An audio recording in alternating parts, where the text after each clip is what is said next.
이상입니다. 오늘 급기야 문재인 대통령이 관제 개헌안을 공개하면서 관제 개헌을 밀어붙이고 있습니다. 이토록 이 문재인 정권이 개헌에 대해서 진실로 진정을 하고 싶다면 국회 논의 과정을 지켜보고 자유한국당이 6월 말 헌정특위를 통해서 여야가 합의를 통해서 개헌을 발의를 하고 연내 개헌을 완료하겠다는 약속에 야사당이 모두 큰 틀에서 동의를 하고 있는데도 불구하고 오늘 이렇게 의회 민주주의를 말살하는 폭거를 자행했습니다. 특별히 검사영장 청구권 조항을 삭제했습니다. 여야가 어렵게 합의해서 사개특위를 만들어서 운영하고 여야 합의를 통해서 우리가 권력기관을 어떻게 개혁할 것이냐에 대해서 머리를 맞대고 있는데 이렇게 무시하고 사법개혁특위를 이렇게 무력화시키는 대통령의 독재에 대해서 규탄할 수밖에 없습니다. 민주당의 가이드라인을 하달하는 것을 넘어서 강제하고 명문화시키는 이 대통령의 의회 민주주의를 말살하는 독재에 과연 사법개혁특위를 운영할 필요가 있느냐. 대통령이 검사의 영장 청구권을 조항을 삭제해버리고 이렇게 가이드라인을 딱 쳐버렸는데 민주당하고 어떻게 이 문제를 논의하고 합의를 하겠습니까? 도대체 사개특위가 여기 왜 있어야 됩니까? 도저히 납득할 수 없고 문재인 대통령의 관제 개헌안에 대해서는 사법개혁특위에서는 논의 자체도 안 하겠다는 점을 분명히 밝힙니다. 안철상 우리 법원행정처장님 처장 임명받은 지 얼마나 되셨어요? 2월 1일자로 임명받았습니다. 처장 임명 과정이 합리적이었다고 생각하십니까? 합리성이 크게 문제될 바는 아니라고 생각합니다. 문제가 없었어요? 예. 저는 김소영 전 처장을 해임하고 안철상 처장을 임명한 자체가 제왕적 대법원장 제도의 인사전행에 단면을 보여주는 사례다. 제가 쭉 전임 법원행정처장의 임기를 봤습니다. 차한성 처장은 2년 4개월을 했고요. 박병래 처장도 2년을 했습니다. 고영환 처장도 1년 4개월을 했고요. 김소영 처장은 6개월 남짓했습니다. 그것이 블랙리스트에 대한 김명수 대법원장과 김소영 처장 간의 갈등이 6개월 만에 김소영 전 처장을 해임하는, 그래서 안철상 대법원장을 임명하는 그 과정이 얼마나 불합리하고 제왕적 대법원장 제도의 인사전행이 어디까지 미치고 있는지를 단적으로 보여주는, 이것이 법원개혁의 핵심이다. 이 김명수 대법원장처럼 인사를 전행하고 인사를 마음대로 하고 코드 인사화하는, 이것이 법원개혁의 시작이다. 저는 이렇게 생각합니다. 또 프로필을 내가 검증을 해보니까 차한성 전 처장도 법원행정처 사법정책연구실 실장, 법원행정처 건설국장, 기획조정심의관, 인사관리심의관, 법원행정처의 요직을 두루 거쳤습니다. 박병래 처장도 기조실장, 사법정책실장,総務국장까지 두루 거쳤습니다. 고영환 처장도 건설국장, 차장까지 두루 거쳤습니다. 김소영 처장도 정책총괄심의관, 사법정책총괄심의관, 조사심의관 요직을 두루 거쳤습니다. 우리 안철상 처장은 법원행정처 근무 경험 있습니까? 예, 법원행정처 근무 경력은 없습니다. 그래서 법원 내부에서 어리둥절한 겁니다. 이렇게 김소영 처장을 6개월 남짓 만에 잘라내고 안철상 대법관을 처장으로 임명하는데 이분은 법원행정처에 아무런 경험이 없는 겁니다. 바로 처장으로 갔어요. 그러니 지금 법원에 많은 직원들이 어리둥절한 겁니다. 이것이 합리적인 인사냐? 여기서 의심을 갖고 있는 겁니다.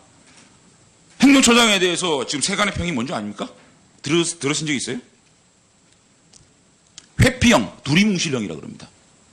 대법관 청문회 때 최경환 의원 뇌물 사건에 대해서 말씀드리기 어렵다 그러셨죠? 지금도 그러세요? 네, 구체적으로 뇌물 사건이에요. 블랙리스트에 대해서 뭐라고 했습니까? 말하기 어렵다. 말하기 어렵다다 말하기 그렇다. 그 다음에 PC 오픈하는 거, 거기에 대해서는 분명히 본인 동의가 필요하다는 입장을 말씀하셨어요. 청문회 때. 읽어드릴까요? 자기가 볼 필요가 없다고 삭제한 부분까지 본다는 것은 의문을 제기하는 견해가 많이 있습니다. 사실상 본인 동의가 필요하다라는 의사를 분명히 대법관 청문회에서 말씀하셨어요. 맞습니까? 네, 그렇게 그런데 PC 깠죠? 왜 깠습니까? 의문을 제기하는 견해가 많다. PC를 개봉하는 데 있어서는 의문을 제기하는 견해가 많다라고 생각하시는 분이 단장이 돼서 깠죠? 왜 깠습니까? 제가 단장에 대해서는 동의를 다 받아서. 아니, 그러니까 이게 지금 왜 본인이 PC를 그렇게 까냐고요. 블랙리스트 1차, 2차 블랙리스트 존재가 없다라고 결론이 났죠. 그런데 또 하는 게 이게 맞습니까? 그럼 이게 나올 때까지 계속 할 겁니까? 만약에 블랙리스트가 3차 조사에서도 안 나오면 이것을 주도했던 김명수 대법원장 및 이 좌파 법관들 어떻게 책임지게 할 겁니까? 지금 이렇게 김소영 처장이 블랙리스트 부분이나 PC 개봉에 있어서 반대를 하지 않았습니까? 김명수 대법원장의 지시에. 맞죠? 조선일보 한번 띄워보세요. 이게 서로 김소영 처장하고 김소영 처장이 이렇게 얘기합니다. 임 전 차장 PC 조사는 조사 대상이 아니지 않느냐라고 얘기하니 김명수 대법원장은 못하게 하는 것을 보니 문제가 있는 모양이죠. 그렇게 하고 추가 조사위에서 블랙리스트 찾지 못했다라는 결과 조사가 나오니 이틀 만에 김명수 대법원장이 물러가라 라고 얘기하고 자르고 안철상 처장이 들어간 겁니다. 이게 합리적인 겁니까 이게? 대법원이 김명수 겁니까? 어떻게 생각하세요?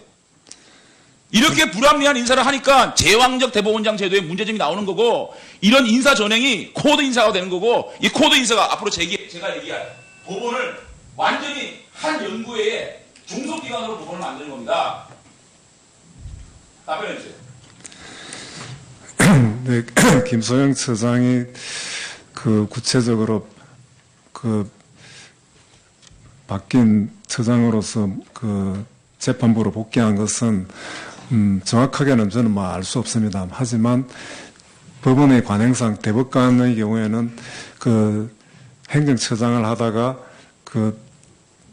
재판부에 복귀한 후에 11월 달에 지금 퇴임할 예정으로 있거든요. 그러니까 복귀 전에는 재판부를 퇴임 전에는 재판부에 복귀하는 것이 일반적으로 그래 해왔습니다. 그렇기 때문에 법원행정처에 아무리 도움이 없는 안 처장이 지금 일을 잘할 수 있겠습니까? 예, 저는 부족한 점이 많고 여러 가지 그게 김명수 대법원장의 제왕적 대법원장의 인사 전행을 얘기하는 겁니다. 지적하는 거예요. 장 의원님, 행정처의 다른 모습을 보여드리기 위해서 그렇다고 저는 생각하고 있습니다.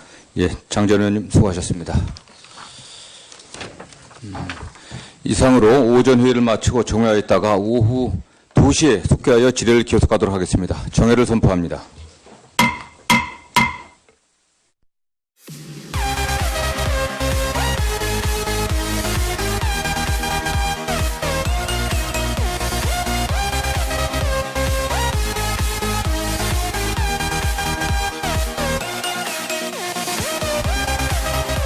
이 얼마나 불합리하고 제왕적 대법원장 제도의 인사 전행이 어디까지 미치고 있는지를 단적으로 보여주는 이것이 법원개혁의 핵심이다. 이 김명수 대법원장처럼 인사를 전행하고 인사를 마음대로 하고 코드 인사화하는 이것이 법원개혁의 시작이다. 저는 이렇게 생각합니다. 또 프로필을 내가 검증을 해보니까 차한성 전 처장도 법원행정처 사법정책연구실 실장, 법원행정처 건설국장, 기획조정심의관, 인사관리심의관, 법원행정처의 요직을 두루 거쳤습니다. 박병래 처장도 기조실장, 사법정책실장, 송무국장까지 두루 거쳤습니다. 고영환 처장도 건설국장, 차장까지 두루 거쳤습니다.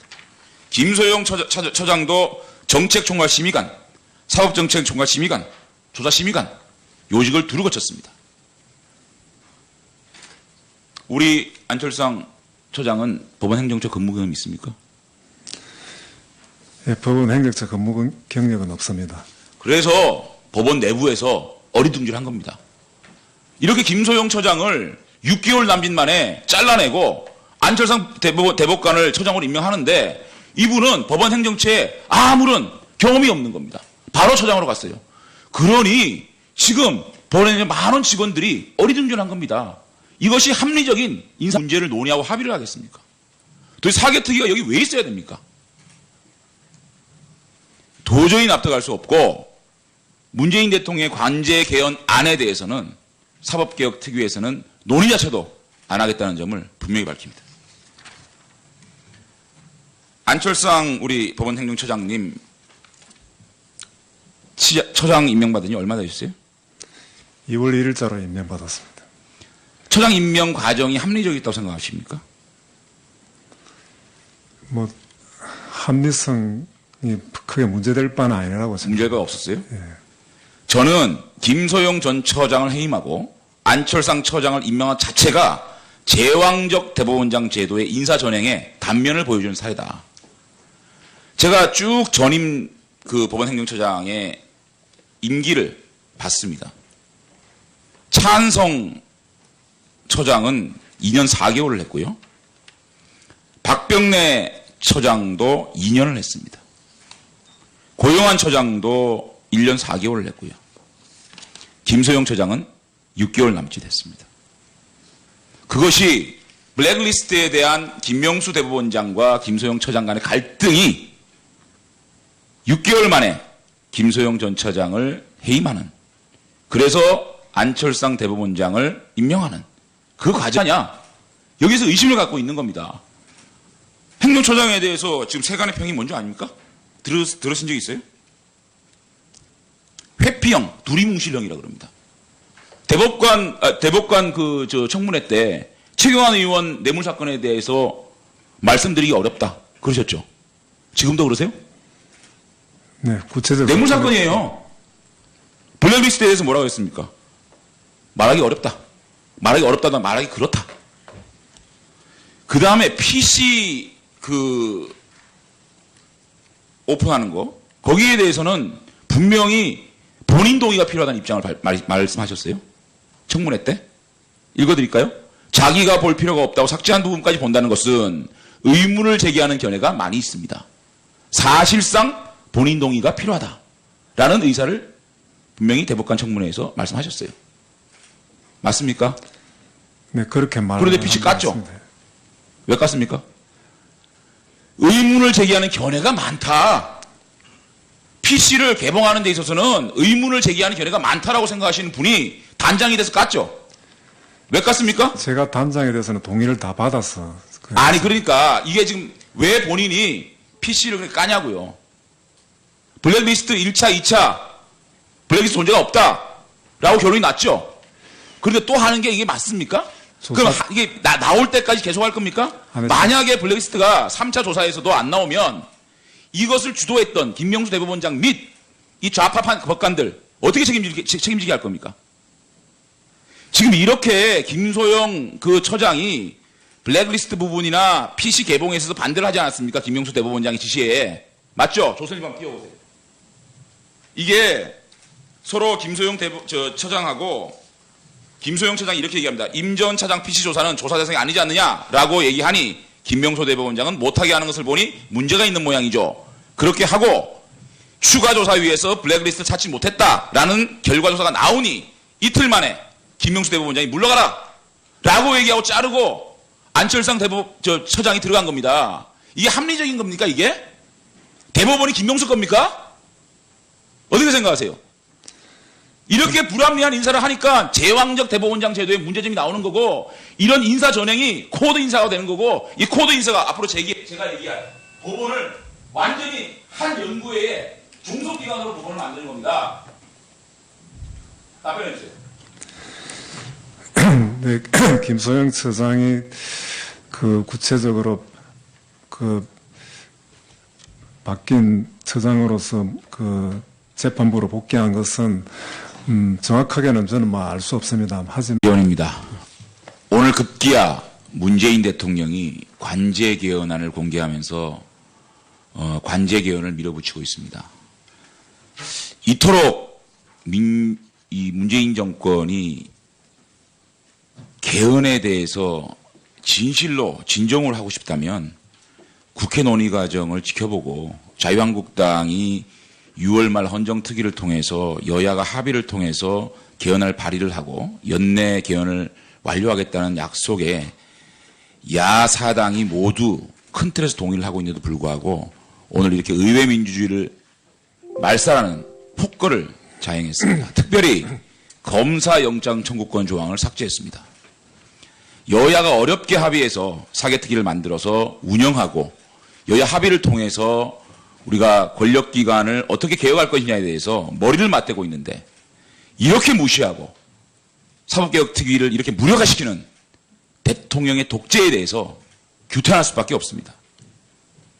민주당의 가이드라인을 하달하는 것을 넘어서 강제하고 명문화시키는 이 대통령의 의회 민주주의를 말살하는 독재에 과연 사법개혁특위를 운영할 필요가 있느냐. 대통령이 검사의 영장 청구권을 조항을 삭제해버리고 이렇게 가이드라인을 딱 쳐버렸는데 민주당하고 어떻게 이